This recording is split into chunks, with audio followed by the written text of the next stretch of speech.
नमस्कार दोस्तों, आप सभी का एपीएससी क्लासेस में हार्दिक स्वागत है। इससे पहले वाली क्लास में हमने देखा था सिख धर्म। टेक्निकल इशू के कारण वीडियो बीच में कट चुका था, तो आज उसको पूरा करेंगे हम लोग। सिख धर्म से पहले तो पहली बात यह है कि सिख धर्म की स्थापना क्यों हुई और जो दो सिख युद्ध हुए, प्रथम आंग्ल सिख युद्ध, द्वितीय आंग्ल सिख युद्ध, क्या कारण था सिख युद्ध का, क्यों हुआ सिख युद्ध। पहली बात तो यूपीएससी प्री एग्जाम में चाहे मेंस हो सब में कंसेप्ट है, फैक्चुअल क्वेश्चन आता नहीं है।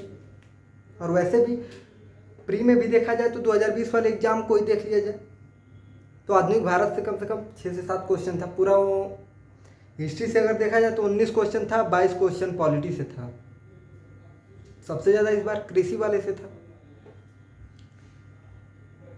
तो सिख धर्म के जो संस्थापक थे गुरु नानक देव। क्यों सिख धर्म की स्थापना हुई और क्या कारण था कि प्रथम आंग्ल सिख युद्ध, द्वितीय आंग्ल सिख युद्ध हुआ। और इसके साथ ही साथ हम सिख धर्म को मुगलों के साथ जोड़कर देखेंगे। दो ऐसे सिख गुरु हुए, एक अर्जुन देव और दूसरे तेग बहादुर, जिनकी हत्या मुगल बादशाहों ने, अर्जुन देव की जहांगीर ने और क्या बोलते हैं तेग बहादुर की औरंगजेब करवाता इस्लाम धर्म स्वीकार न करने के कारण। इसके साथ साथ हम लोग ये देखेंगे कि प्री में सिख धर्म से क्वेश्चन कहां से बनता है।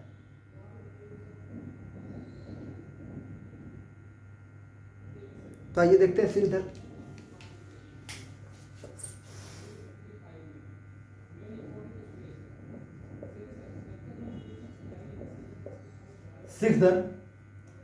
सिख धर्म के जो संस्थापक थे सबको पता है, गुरु नानक देव थे।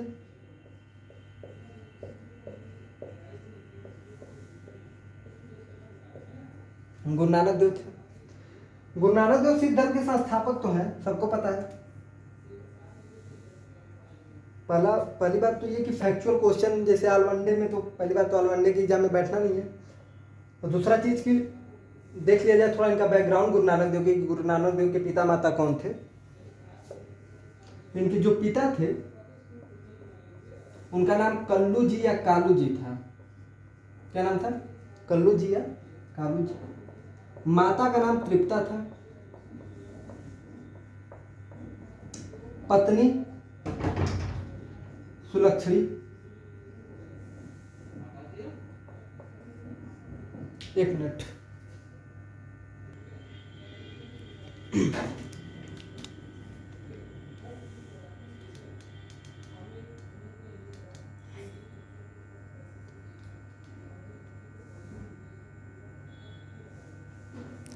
पत्नी सुलक्षणी थी। इसके साथ साथ इनका जन्म कहाँ हुआ था? तो जन्म तलवंडी में हुआ था।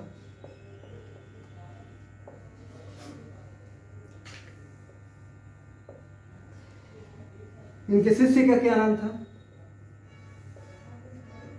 तो लाना। क्या नाम था? लाना नाम था। इसके साथ साथ इनके जो उत्तराधिकारी हुए, उत्तराधिकारी और कौन नहीं, लाना ही थे, जिनको अंगद के नाम से जाना जाता है। अंगद के नाम से जानते हैं। तो पिता का नाम कल्लू जी, माता तृप्ता, पत्नी सुलक्षणी, जन्म तलवंडी, शिष्य लाना और उत्तराधिकारी अंगद। रबुल फतीन इनकी उपाधि है। और इसके साथ साथ इनकी मृत्यु कहाँ हुई थी? तो किरतपुर में हुई थी, सॉरी करतारपुर में। कहाँ हुई थी मृत्यु? तो करतारपुर में हुई थी। इसके साथ साथ गुरु नानक देव सिख धर्म के संस्थापक हैं। और क्या किए सिखों के लिए? तो पहला काम लंगर व्यवस्था की शुरुआत की है? लंगर व्यवस्था की शुरुआत की, तो पूछेगा कि लंगर व्यवस्था की शुरुआत कौन किया? सिर्फ शुरुआत की बात हो रही है यहाँ पे कि लंगर व्यवस्था की शुरुआत कौन किया है, तो गुरु नानक देव किए हैं। और क्या किए? नानक पंथ की शुरुआत किए। नानक पंथ की शुरुआत, लंगर व्यवस्था की शुरुआत और नानक पंथ की शुरुआत की है। इसके साथ साथ और क्या किए? और क्या एक स्टेटमेंट भी बोले थे ये, क्या बोले थे? जो मुगल बादशाह, जो मुगल वंश का संस्थापक है, जिसे बाबर के नाम से जानते हैं, बाबर की सेना थी, जिस सेना को गुरु नानक देव पापियों की सेना या पापियों का फौज कहा था। तो पूछेगा ये क्वेश्चन, पीसीएस में तो कई बार पूछ चुका है ये क्वेश्चन कि पापियों का सेना गुरु नानक देव किसको कहे थे? तो बाबर की सेना को, बाबर की सेना को कहे थे, बाबर की सेना को कहे थे। इसके साथ साथ जब गुरु नानक देव की मृत्यु हो गई, या गुरु नानक देव का जब उत्तराधिकारी है जिनका नाम था लाना, तो लाना क्या किए? आइए देखते हैं।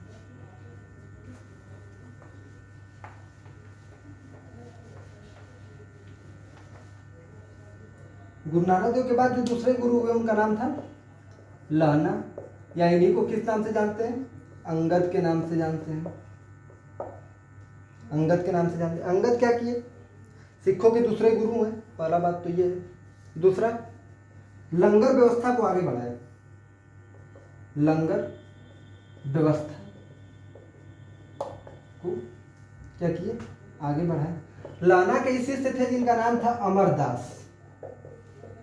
क्या नाम था? अमरदास। अमरदास क्या किए? पहली बात तो ये, अमरदास से क्वेश्चन ये है कि सबसे बुजुर्ग सिख धर्म के गुरु कौन थे? तो अमरदास थे। सबसे बुजुर्ग सिख धर्म के गुरु कौन थे? तो अमरदास थे। अमरदास सिखों के तीसरे गुरु थे। और इसके साथ साथ जब इन्होंने गुरु बने अमरदास सिखों के, तो इन्होंने निःशुल्क भोजन, जो लंगर व्यवस्था थी, उसको अनिवार्य कर दिया। अनिवार्य कहने का मतलब यह है कि अमरदास उसी व्यक्ति से मिलते थे जो लंगर में, निःशुल्क भोजनालय में भोजन करके आता था, उसी से मिलते थे अमरदास। एक बार ऐसी स्थिति आई, मुगल बादशाह अकबर भी इस लंगर व्यवस्था में भोजन करके अमरदास से मिला। और अमरदास से मिलने के बाद अमरदास से इतना प्रभावित हुआ कि इनको 500 बीघे जमीन देने के लिए तैयार हुआ। 500 बीघे जमीन, जिसको अमरदास लेने से इनकार कर दिए। जब अमरदास लेने से इनकार कर दिए, तो इन्हीं की पुत्री थी जिसका नाम था बीबी भानी। बीबी भानी, तो बीबी भानी किसकी पुत्री थी? अमरदास की पुत्री थी। अमरदास सिखों के तीसरे गुरु थे, और इसके साथ साथ बीबी भानी के पिता थे। तो अकबर जो जमीन 500 बीघा अमरदास को देने वाला था, वही जमीन बीबी भानी को दे दिया, इनकी पुत्री को दे दिया। बीबी भानी का शादी या विवाह रामदास से हुआ, जो सिखों के चौथे गुरु हुए। सिखों के चौथे गुरु हुए।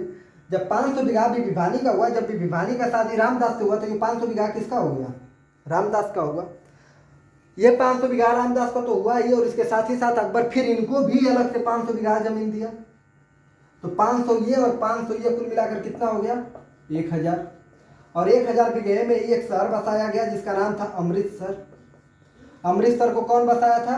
रामदास बसाए थे। जमीन कौन दिया था? अकबर दिया था। 500 बीघा इनके पत्नी बीबी भानी को, और 500 बीघा रामदास को। ठीक। दूसरा चीज अमरदास से क्या पूछता है? अमरदास से पूछता है कि लवन पद्धति की शुरुआत कौन किया था? तो लवन पद्धति की शुरुआत कौन किए थे? रामदास किए थे। अमरदास किए थे। और इसके साथ साथ अमरदास और क्या किए थे? तो विवाह प्रणाली की शुरुआत किए थे। विवाह प्रणाली की शुरुआत किए थे। विवाह प्रणाली की शुरुआत कौन किया था? तो अमरदास किए थे। लवन पद्धति की शुरुआत कौन किया था? अमरदास किए थे। निःशुल्क भोजनालय को अनिवार्य कौन किया था? अमरदास किए थे। अमरदास की पुत्री की शादी किससे हुई थी? रामदास से हुई। रामदास सिखों के कौन से गुरु हुए? चौथे गुरु हुए। तब इसके बाद अब रामदास को देखा जाए, इसको मिटाते हैं।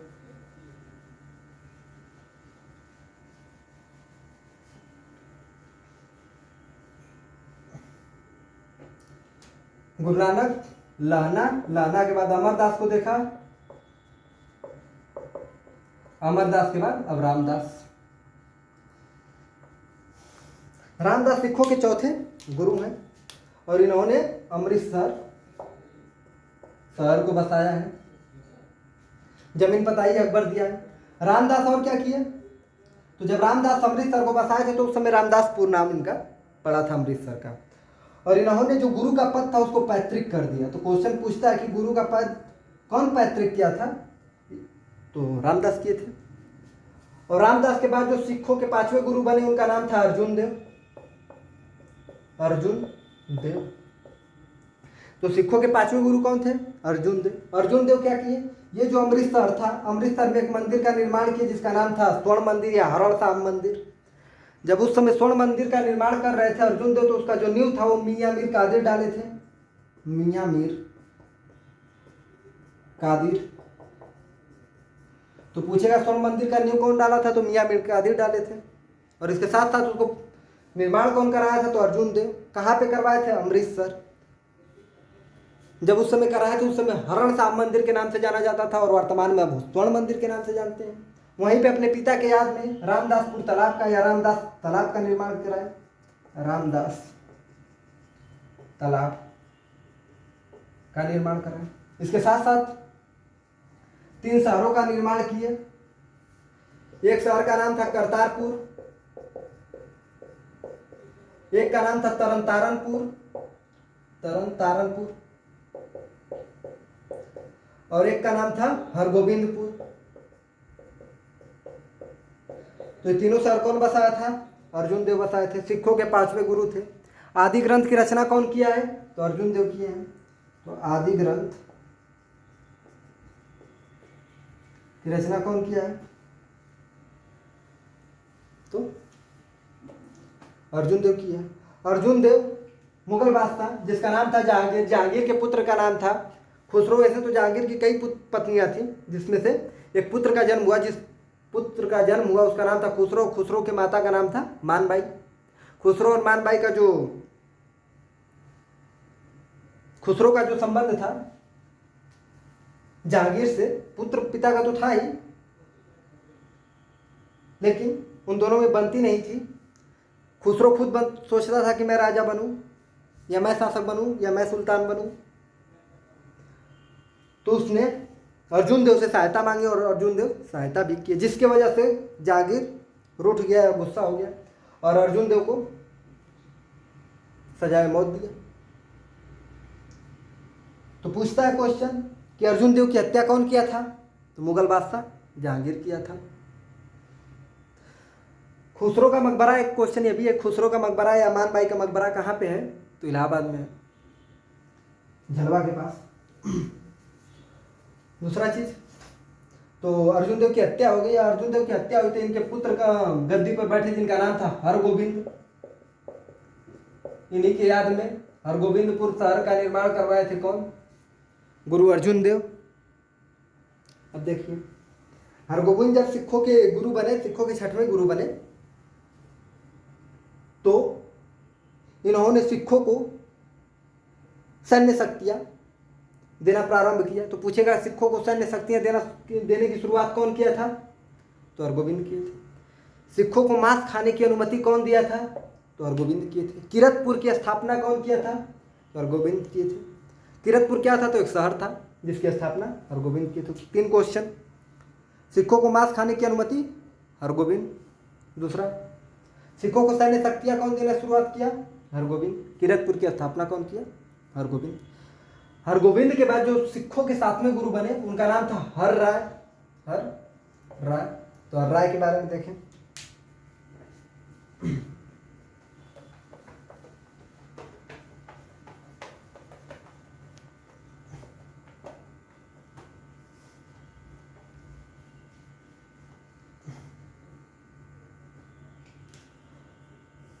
हर राय। हर राय के पुत्र थे जिनका नाम था राम राय, और एक पुत्र का नाम था हर किशन। क्या नाम था? हर किशन राम राय। हर राय से मिलने दारा शिकोह, जो मुगल बादशाह औरंगजेब का भाई था, शाहजहां का पुत्र था, अर्जुमान बानो बेगम का पुत्र था। दारा शिकोह हर राय से मिलने गया, और इनका जो पुत्र था हर राय का, वो औरंगजेब से मिलने चला गया। जेब से ये दारा शिकोह हर राय से मिलने गए, और राम राय औरंगजेब से मिलने चला गया, जिसके वजह से हर राय अपने पुत्र से गुस्सा हुए और जो गद्दी मिलने वाली थी राम राय को, वो अपने छोटे पुत्र हरकिशन को दे दिए। जब हरकिशन सिखों के गुरु बने, तो उस समय राम राय एक अलग सिखों से एक अलग रामराई की स्थापना की।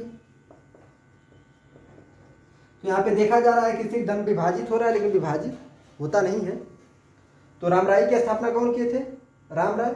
और सिखों के 7वें गुरु हर राय, और उनके पुत्र फिर गद्दी पे बैठे कौन? हरकिशन। हरकिशन के बाद तेग बहादुर गद्दी पर बैठते हैं। तेग बहादुर जो सिखों के 9वें गुरु हैं। सिखों के 9वें गुरु तो तेग बहादुर हैं। तेग बहादुर अपनी गद्दी कहाँ स्थापित किए थे? तो मखोवली में। मखोवली क्वेश्चन पूछा गया है ये। तेग बहादुर अपनी गद्दी कहाँ स्थापित किए थे? मखोवली में। तेग बहादुर की हत्या हम लोग देखते हैं कि औरंगजेब करवा देता है। औरंगजेब करवाता है। क्यों करवाता है? क्वेश्चन ये बना था। तो इस्लाम धर्म स्वीकार न करने के कारण करवाया था, औरंगजेब करवाया था तेग बहादुर की। जब तेग बहादुर की मृत्यु, पहली बात तो ये देख लीजिए कि 2 ऐसे सिख धर्म के गुरु हैं जिनकी हत्या मुगल बादशाहों ने करवाई। एक हम लोग देखा औरंगजेब को, जहांगीर करवाया अर्जुन देव को, और दूसरा तेग बहादुर औरंगजेब। इसके बाद तेग बहादुर के बाद जो सिखों के गुरु बने उनका नाम था गुरु गोविंद सिंह। गुरु गोविंद सिंह। तो सिखों के अंतिम गुरु कौन थे? गुरु गोविंद सिंह। गुरु गोविंद सिंह सिखों के 10वें गुरु थे। और गुरु गोविंद सिंह की मृत्यु के बाद, अभी तो गुरु गोविंद सिंह के बारे में समझे कि गुरु गोविंद सिंह सिखों के लिए क्या किए। तो सिखों के जो नाम, जो पुरुष व्यक्ति है उसके नाम के अंत में जो सिंह शब्द लगता है, उसकी शुरुआत कौन किए हैं? तो गुरु गोविंद सिंह किए। जो महिलाओं के नाम में कौर शब्द लगता है, उसकी शुरुआत कौन किए हैं? सिखों की बात कर रहा हूँ मैं, सिर्फ सिखों महिलाओं की या सिख पुरुष की। तो गुरु गोविंद सिंह, सिख जो महिला होती हैं जो कौर शब्द लगाती हैं अपने नाम के साथ, उसकी शुरुआत कौन किया है? गुरु गोविंद सिंह। जो सिख पुरुष होते हैं, जो सिख व्यक्ति होते हैं, वो अपने नाम के अंत में सिंह शब्द लगाते हैं, उसकी शुरुआत कौन किया है? गुरु गोविंद सिंह किया है। इसके साथ साथ गुरु गोविंद सिंह सिखों के लिए 5 कंकार अनिवार्य कर देते हैं। केस, कंघा, कृपाल, कच्छा, कड़ा। पूछेगा सिखों के लिए 5 कंकार अनिवार्य कौन किया था? तो गुरु गोविंद सिंह किए थे। क्या? केस, कंघा, कृपाल, कच्छा, कड़ा। दूसरा चीज, गुरु गोविंद सिंह का जन्म पटना में 1666 ईस्वी में। सन कभी भी नहीं पूछ सकता है, बस नॉलेज के लिए याद करिए। गुरु गोविंद सिंह का जन्म पटना में 1666 ईस्वी में हुआ था, और सिखों के अंतिम गुरु हैं। इनके बारे में बताया जाता है कि मखौली के पास एक शहर बसा है जिसका नाम था आनंदपुर। मखौली में गद्दी कौन बनाया था? तेग बहादुर। और यहीं पर मखौली के पास ही एक शहर का निर्माण किए कौन? गुरु गोविंद सिंह, जिसको किस नाम से जानते हैं हम लोग? आनंदपुर के नाम से। तो आनंदपुर की स्थापना कौन किया था? गुरु गोविंद सिंह किए थे। इसके साथ साथ मध्य प्रदेश, ऐसे तो क्वेश्चन पीसीएस में ऐसे ही बन चुका था, डायरेक्ट क्वेश्चन बना था कि मध्य प्रदेश की स्थापना कौन किया है, मध्य प्रदेश को बसाया कौन है? तो वहाँ पे ऑप्शन था गुरु गोविंद सिंह, और सही भी था गुरु गोविंद सिंह। लेकिन सिर्फ मध्य प्रदेश को नहीं, पूरे मध्य प्रदेश को नहीं बसाए थे गुरु गोविंद सिंह। मध्य प्रदेश में एक स्थान है जिसका नाम है पाओटा, तो पाओटा को बसाए थे गुरु गोविंद सिंह। मध्य प्रदेश को कतई नहीं बसाए थे वो। तो पाओटा के बसाने की वजह से हम लोग कहते हैं कि गुरु गोविंद सिंह मध्य प्रदेश को, सॉरी हिमाचल प्रदेश, मध्य प्रदेश नहीं, हिमाचल प्रदेश। तो हिमाचल प्रदेश में एक छोटा सा स्थान था पाओटा, पाओटा को बसाए। तो इसलिए हम लोग कहते हैं कि हिमाचल प्रदेश को गुरु गोविंद सिंह बसा दिए। तो हिमाचल प्रदेश को नहीं, सिर्फ पाओटा को बसाए थे। इसके साथ साथ गुरु गोविंद सिंह के समय 4 युद्ध हुआ। उस 4 युद्ध को देखें हम लोग।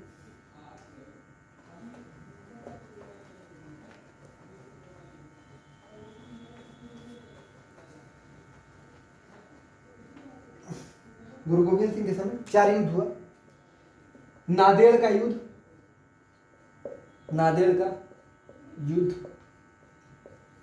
आनंदपुर का युद्ध, चकमौर का युद्ध,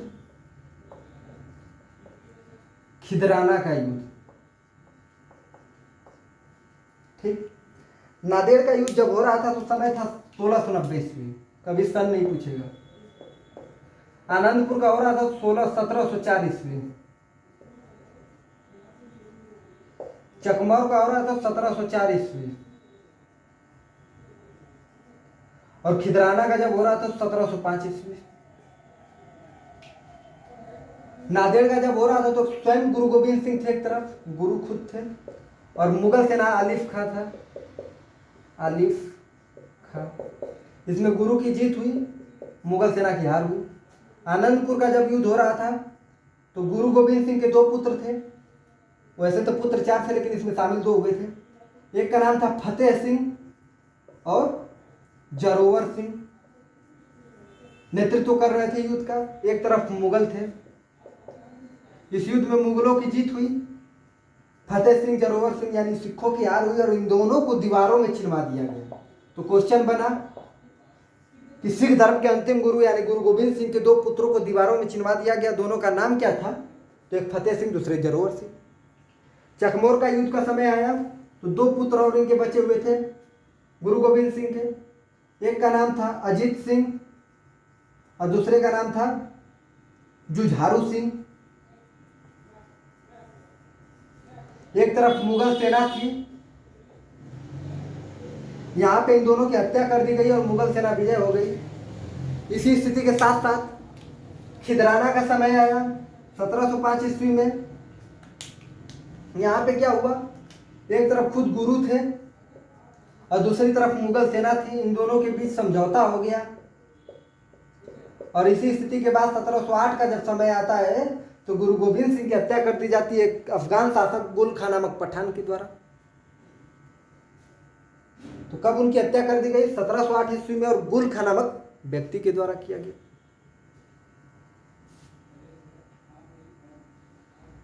जब गुरु गोविंद सिंह की मृत्यु हो गई तो इन्हीं के एक शिष्य थे जिनका नाम गुरु बख्श। गुरु गोविंद सिंह उनको प्यार से गुरु बख्श बुलाते थे, या उन्हीं को लक्ष्मण देव या उन्हीं को माधवदास बैरागी कहा जाता था, वैराग्य उत्पन्न होने के कारण।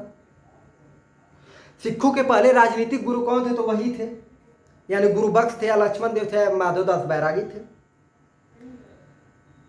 माधवदास बैरागी या लक्ष्मण देव या क्या बोलते हैं गुरु बख्श क्या किए? तो सिखों के पहले राजनीतिक गुरु पूछेगा तो डायरेक्ट बता देंगे माधवदास बैरागी लक्ष्मण देव, या माधवदास बैरागी लक्ष्मण देव या गुरु बख्श थे। उन्होंने गुरु गोविंद सिंह और इसके साथ ही साथ गुरु नानक देव नाम के सिक्के चलाए।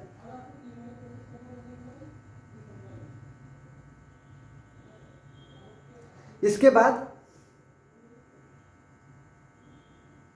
जो गुरु बख्श के बाद जो सिखों के दूसरे राजनीतिक गुरु बने जिनका नाम था कपूर सिंह। कपूर सिंह ने भी पहली बात तो किस मिसल से, पहली बात कि जब गुरु बख्श बने तो कई मिसलों में विभाजित हो चुका था। कौन? सिख धर्म। और जब कपूर सिंह बने तो सभी मिसलों को एक में किए। और उस किस मिसल से संबंधित थे? तो फैजपुरिया मिसल से संबंधित थे। तो क्वेश्चन ये भी बनता है कि कपूर सिंह किस मिसल से संबंधित थे? तो फैजपुरिया मिसल से संबंधित थे। इसके साथ साथ जब कपूर सिंह राजा बने, सिखों के दूसरे राजनीतिक गुरु बने, तो उन्होंने भी गुरु गोविंद सिंह और गुरु नानक देव के नाम के सिक्के चलाए। इसके साथ साथ कपूर सिंह के बाद जो सिखों के तीसरे गुरु बने राजनीतिक, उनका नाम था जस्सा सिंह अहलूवालिया। जस्सा सिंह अहलूवालिया के समय यह हुआ कि जो सिख धर्म था वो 12 मिसलों में विभक्त हो गया। क्या हुआ? 12 मिसलों में विभक्त हुआ। तो उस 12 मिसल को हम लोग देखेंगे, और उसी में एक मिसल के थे दलजीत सिंह, जिनके पिता का नाम था महासिंह, और वो जिस मिसल से संबंधित थे उस मिसल का नाम था सुकरचकिया। और सुकरचकिया मिसल के जो संस्थापक थे उनका नाम था बुद्ध सिंह। लेकिन वास्तविक संस्थापक की जब बात की जाएगी तो वहाँ पे चरक सिंह, और सिर्फ संस्थापक की बात की जाएगी तो बुद्ध सिंह। वास्तविक संस्थापक चरक सिंह। अभी तक जो क्वेश्चन बना है सिर्फ चरक सिंह से ही बना है, बुद्ध सिंह से नहीं। तो आइए मिशन को देखते हैं, उस मिशन को। तो सिखों के पहले राजनीतिक गुरु कौन थे? गुरुबख्श, फिर कपूर सिंह, फिर जस्सा सिंह आहलूवालिया। तो देखते हैं, फैजपुरिया, फैजपुरिया के कौन थे? तो कपूर सिंह थे, कपूर सिंह। आहलूवालिया, आहलूवालिया, आहलूवालिया के कौन थे? तो जस्सा सिंह आहलूवालिया, जस्सा सिंह आहलूवालिया। रामगढ़िया, रामगढ़िया, इसके कौन थे? तो जस्सा सिंह इघोलिया, जस्सा सिंह इघोलिया। ठीक। कन्हैया, तो कन्हैया के थे जय सिंह। सुकरचकिया,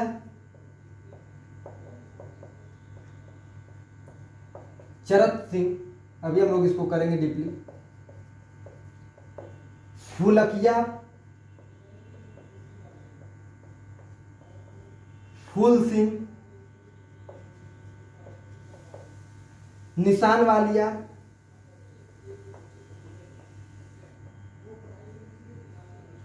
संगत सिंह मोहर सिंह।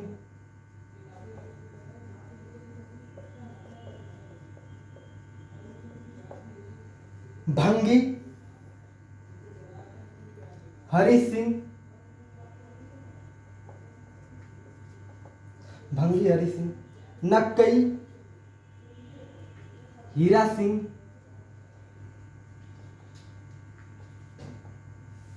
करोड़ सिंधिया,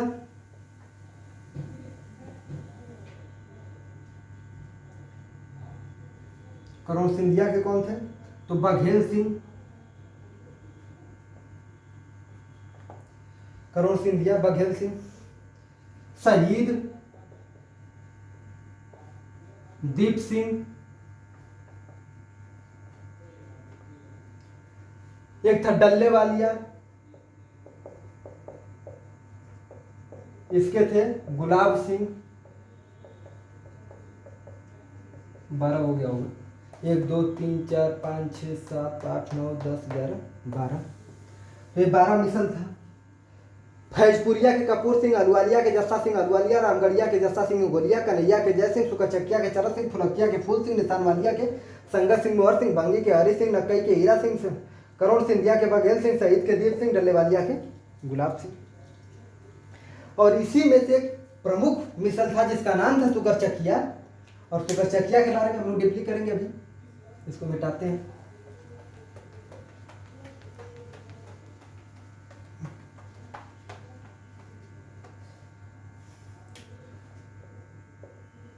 सुकरचकिया मिसल, सुकरचकिया मिसल की जब संस्थापक की बात आएगी तो वहां पे जो संस्थापक थे उनका नाम था बुद्ध सिंह, बुद्ध सिंह। सुकरचकिया मिसल के संस्थापक कौन थे? तो सिर्फ बुद्ध सिंह। लेकिन जब पूछेगा कि वास्तविक संस्थापक कौन थे, तो वास्तविक संस्थापक तो चरक सिंह। ठीक। इसी मिसल से संबंधित थे जिनका नाम था महासिंह। तो कौन थे महासिंह? कौन थे महासिंह? तो महासिंह वही थे जो रणजीत सिंह के पिता थे। तो महासिंह के पत्नी का जो नाम था वो था सदा कौर। सदा कौर। सदा कौर से ही एक व्यक्ति जो जन्म लिया उसका नाम था रणजीत सिंह। ठीक। रणजीत सिंह के सास जो थी उनका नाम था उनका नाम था राजकौर। अभी आगे हम लोग देखेंगे कि एक उनकी पत्नी भी थी जिनका नाम था राजकौर। तो सदा कौर माता थी, सास थी राजकौर रणजीत सिंह के, और एक दीवान हुआ करता था उस समय जिसका नाम था लखपत राय। लखपत राय। रणजीत सिंह की जो पत्नियां थी, कई तो पत्नियां थी भाई, एक का नाम था महताब कौर, एक का नाम था राज कौर, और एक रानी जिंदा तो थी। ठीक। महताब कौर, राज कौर, रानी जिंदा, एक रानी कौर हुआ करती थी, रानी कौर। तो महताब कौर, रानी कौर और इसके साथ साथ राज कौर, रानी जिंदा पत्नियां थी। रणजीत सिंह के जो पुत्र थे उस समय, पुत्र को यहां लिखता हूं, पुत्र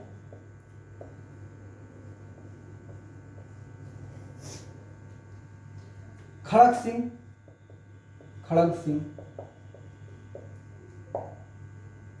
शेर सिंह, आ रहा है ना ये वीडियो में, आ रहा है, शेर सिंह, और एक का नाम था मुल्तान सिंह, पेशावर सिंह, कश्मीर सिंह और एक दिलीप सिंह। ठीक। खड़ग सिंह, शेर सिंह, मुल्तान सिंह, पेशावर सिंह, कश्मीर सिंह और एक दिलीप सिंह। जो नौनिहाल सिंह, हमको पता है, मुझे आप नौनिहाल सिंह के बारे में पूछ रहे होंगे। नौनिहाल सिंह की जो, खड़ग सिंह की जो पत्नी थी उसका नाम था चंदा कौर।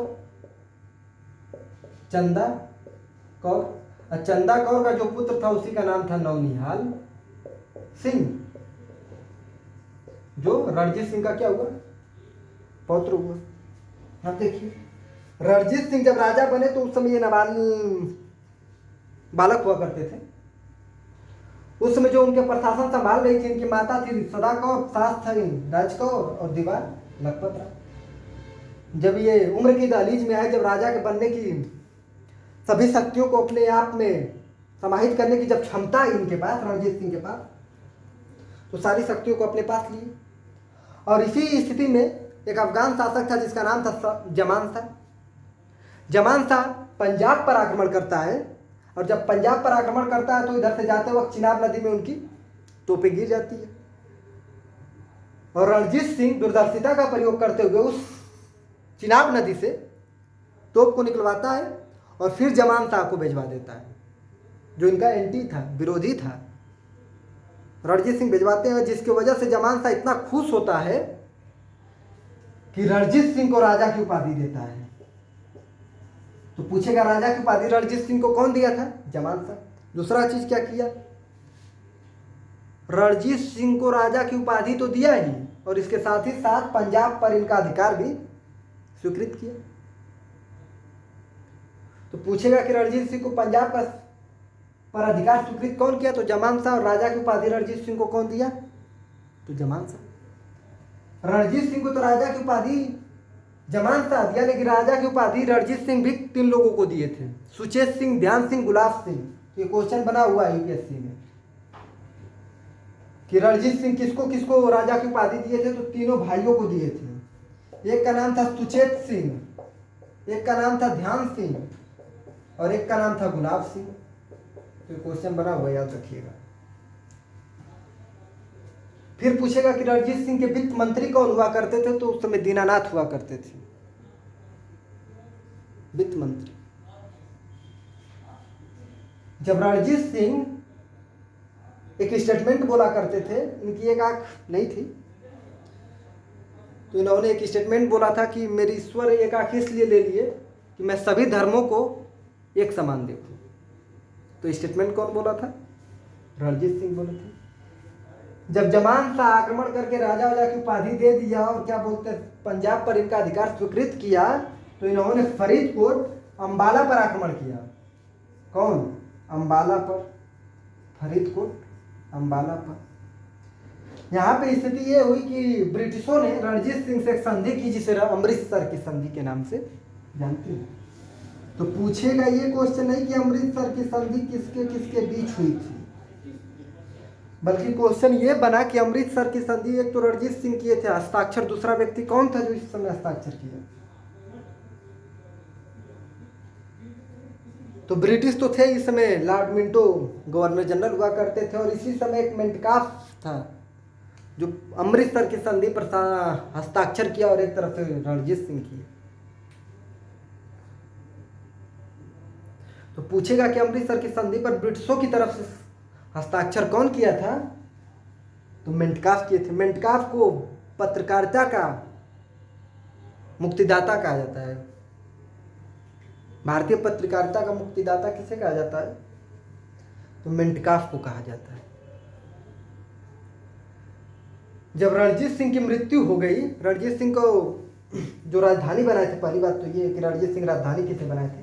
तो रणजीत सिंह की जो राजधानी थी, धार्मिक राजधानी अमृतसर में हुआ करती थी और राजनीतिक राजधानी लाहौर में हुआ करती थी।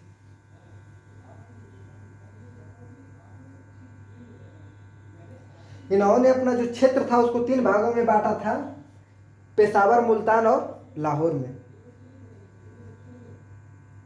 जब इनकी मृत्यु हुई तो इनके जो अल्पवयस्क पुत्र थे खड़क सिंह बने। खड़क सिंह की मृत्यु के बाद खड़क सिंह शेर सिंह बने, शेर सिंह के बाद नौनिहाल सिंह बने जो खड़क सिंह के पुत्र थे,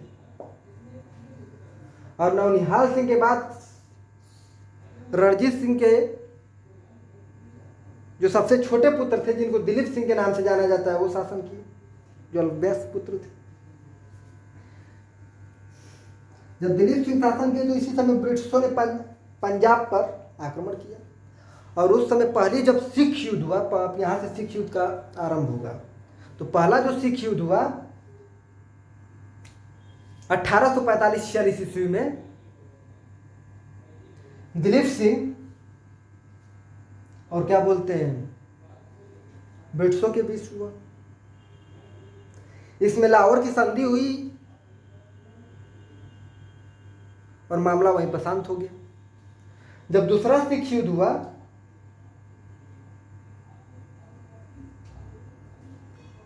1848-49 में, तो वहां पे दिलीप सिंह को पेंशनर बनाकर भेज दिया गया पेरिस, और वहां पर उनकी मृत्यु हो गई। तो पूछेगा कि किस सिख गुरु या किस सिख राजा की मृत्यु पेरिस में हुई थी? पीसीएस का क्वेश्चन है ये। तो दिलीप सिंह का। दिलीप सिंह की मृत्यु कहाँ हुई थी? पेरिस में। सिन नदी के तट पर है पेरिस, ये ज्योग्राफी का पोर्शन है। फ्रांस, पेरिस राजधानी है उसकी, और सिन नदी के तट पर है।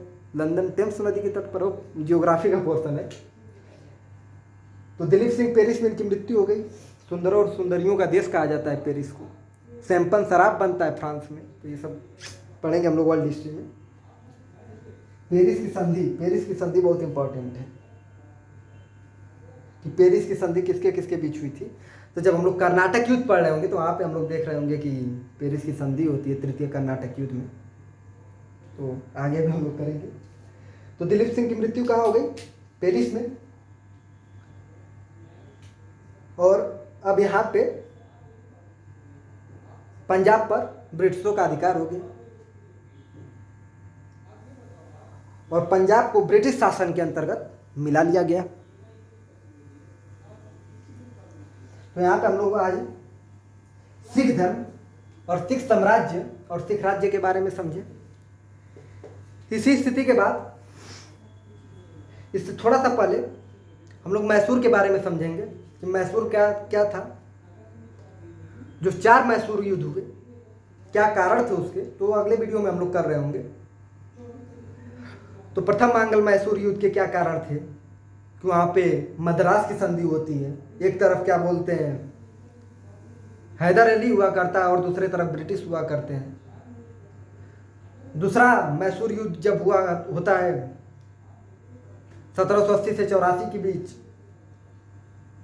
तो वहाँ पे मंगलोर की संधि होती है और हैदर अली की हत्या कर दी जाती है, मृत्यु हो जाती है और टीपू सुल्तान सिखों का मैसूर का राजा बनता है।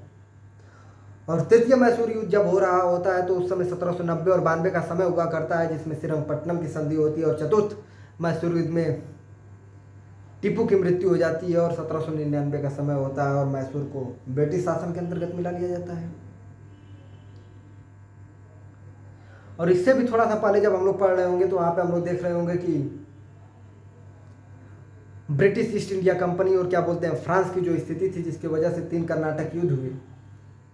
जो पहला कर्नाटक युद्ध हो रहा था तो उस समय यूरोप में आस्ट्रिया के उत्तराधिकारी का भारत पर प्रभाव रहता है, जहाँ पे एक्स-ला-सैपल का संधि होता है। ये डायरेक्ट क्वेश्चन इस बार 2020 IAS में पूछा गया था। एक्स-ला-सैपल की संधि किसके किसके बीच हुई थी, क्या कारण था प्रथम कर्नाटक युद्ध का? तो आस्ट्रिया में उत्तराधिकारी का प्रभाव था भारत पे। जब दूसरा कर्नाटक युद्ध हो रहा होता है तो वहाँ पे हम लोग ने देखा कि हैदराबाद और कर्नाटक में उत्तराधिकारी का विवादास्पद स्थिति हो रही होती है और वहाँ पे एक तरफ ब्रिटिश रहते हैं और दूसरी तरफ फ्रांस रहता है। फ्रांस जो डुप्ले उस समय गवर्नर जनरल हुआ करता है, रोज जिसकी सहायता या जिसको हेल्प दे रहा होता है उसका मुजफ्फर जंग और क्या बोलते हैं चंदा साहिब हुआ करते हैं। तो हैदराबाद में मुजफ्फर जंग और नासिर जंग के बीच युद्ध होता है, जिसमें नासिर जंग की सहायता ब्रिटिश कर रहे होते हैं और मुजफ्फर जंग की सहायता फ्रांसीसी गवर्नर डुप्ले कर रहा होता है और यहाँ पे फ्रांसीसियों की जीत होती है, यानी मुजफ्फर जंग की जीत होती है। जब कर्नाटक में यही स्थिति होती है तो एक तरफ अनवारुद्दीन हुआ करता है और उसी का बहनोई एक तरफ चंदा साहिब हुआ करता है। चंदा साहिब की सहायता डुप्ले गवर्नर जनरल फ्रांसीसी करता है और अनवारुद्दीन की सहायता ब्रिटिश करते हैं और यहाँ पे भी फ्रांसीसियों की जीत यानी चंदा साहिब की जीत होती है। और यहाँ पर एक संधि होता है जिसे हम लोग पांडिचेरी की संधि के नाम से या पुदुचेरी की संधि के नाम से जानते हैं। इसी स्थिति के बाद जब तृतीय कर्नाटक युद्ध हो रहा होता है तो उस समय सप्तवर्षीय युद्ध का विस्तार हो रहा था। यूरोप में सप्तवर्षीय युद्ध का भारत में विस्तार हो रहा होता है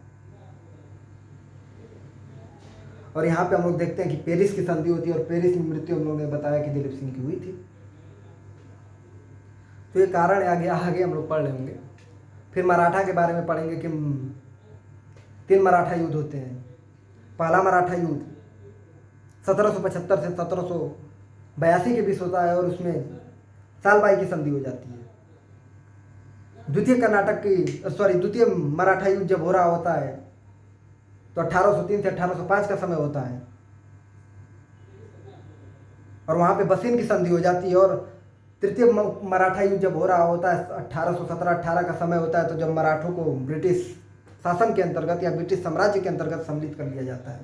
तो बसीन की संधि द्वितीय मराठा युद्ध में हुआ था और प्रथम मराठा युद्ध में सालबाई की संधि होती है। जब द्वितीय मराठा युद्ध हो रहा होता है तो उसमें और संधियाँ होती हैं, जैसे हम लोग देखते हैं कि भोसले के साथ देवगांव की संधि होती है 1803 में, सिंधिया के साथ सूरजी अर्जनगांव की संधि होती है 1803 ईस्वी में और 1805 ईस्वी में होलकर के साथ राजपुर घाट की संधि होती है। तो हम लोग करेंगे, अभी आगे हम लोग पढ़ रहे होंगे इसको। मुझे उम्मीद है आज का लेक्चर समझ में आया होगा। मिलते हैं नेक्स्ट वीडियो में दोस्तों।